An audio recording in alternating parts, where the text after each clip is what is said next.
Assalamualaikum warahmatullahi wabarakatuh. Perkenalkan, nama saya Nasri Sarah Aziza dari M7R1A.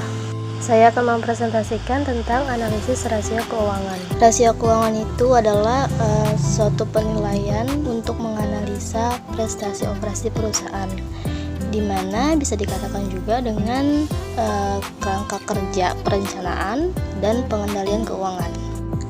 Kegunaan analisa rasio keuangan itu bagi manajer finansial itu bisa dikatakan juga dengan dia itu menghitung rasio-rasio tertentu akan memperoleh suatu informasi tentang kekuatan dan kelemahan yang dihadapi oleh perusahaan di bidang finansial, sehingga dapat membuat keputusan yang penting bagi kepentingan perusahaan.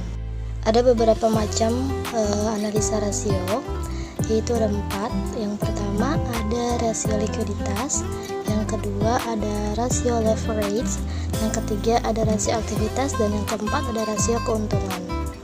Untuk rasio likuiditas dan leverage itu bisa dikatakan sebagai rasio neraca. Kenapa? Karena faktor yang memperbandingkan terhadap faktor-faktor lain itu di dalam suatu neraca.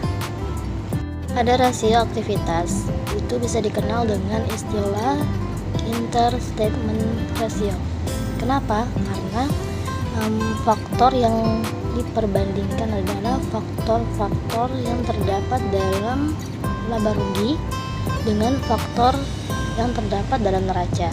Yang keempat ada rasio keuntungan, itu dimana dia digolongkan sebagai income statement ratio, karena faktor yang diperbandingkan adalah faktor-faktor yang terdapat dalam income statement.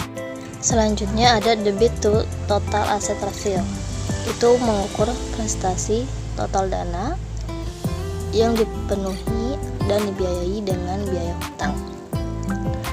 Terus ada debit to total asset yang rendah, berarti dia menunjukkan adanya perlindungan dari kreditor terhadap likuidasi. Pemilik mungkin akan mencari dan menemukan suatu leverage yang tinggi untuk menaikkan tingkat keuntungan, karena penambahan modal sendiri berarti akan mengurangi tingkat pengendalian perusahaan.